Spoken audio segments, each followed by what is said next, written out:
Oui, il était tellement pris par l'émotion, Frédéric Gersel, qu'il a oublié de vous dire que le film sortait demain sur les écrans. Mais je crois que je l'avais dit avant. Mais vous savez, je me suis trompé déjà à 6h30, j'ai dit qu'on était le 4, alors qu'on n'est que le 3. Et justement, dans la presse du 3 et dans les pages culturelles, Patrice, aujourd'hui, pas mal de choses. Et on retrouve Françoise Nyssen, notre ministre de la Culture, qui s'était mis en tête de faire voyager la Joconde pour éventuellement la faire aller à Lens. Pas facile. Louvre-Lens. D'ailleurs, les Lensois l'attendent. Hein.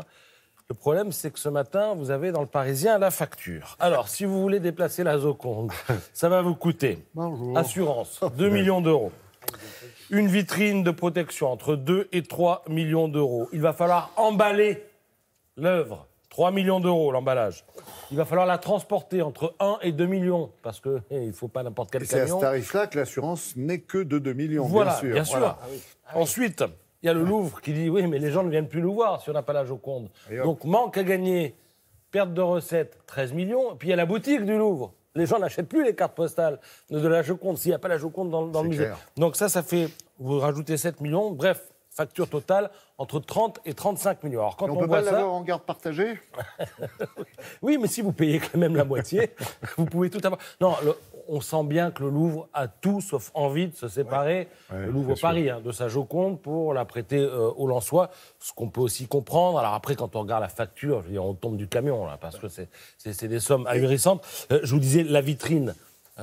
qu'est-ce qu'il y a, la vitrine, combien 2, 3 millions. Bon, il faudrait, par exemple, qu'il y ait une vitrine et puis un système d'accrochage qui garantisse une température permanente.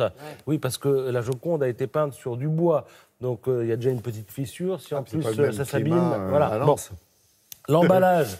Il faut un système de support qui n'existe pas sur le marché. Il faudrait créer un prototype. Et un prototype qui absorbe toutes les vibrations. Donc, ça ne se trouve pas sous le sabot d'un cheval. Et ça coûte son pesant de cacahuètes. Voilà. Bon. La Joconde la Joconde a voyagé à 2 reprises, en 63 aux États-Unis, en 74 au Japon. Je dirais que 74, après, ça a été le choc pétrolier, la crise, et depuis, voilà, on n'a plus de sous.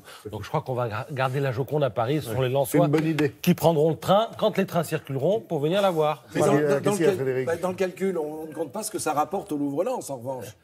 C'est vrai, oui, mais non, mais vous savez, le Louvre Paris, ils disent, écoutez, nous, on a une Joconde, si on vous la donne, voilà la facture. Après, débrouillez-vous.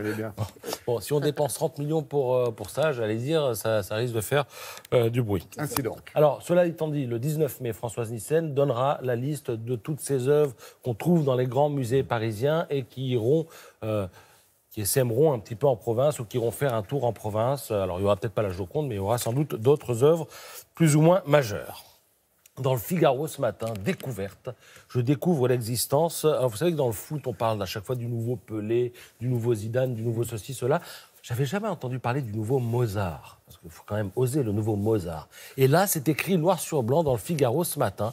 Je découvre que le nouveau Mozart, d'ailleurs, est une gamine, qu'elle s'appelle Alma Deutscher, qu'elle a 13 ans. Alors, c'est amusant parce que Deutscher, elle est anglaise. Donc Deutscher, c'est un peu comme si elle s'appelait... Oui, alors, en anglais, c'est même... c'est les Hollandais. Les Hollandais. German, c'est allemand. C'est un peu comme si vous appelez Hollande chez nous.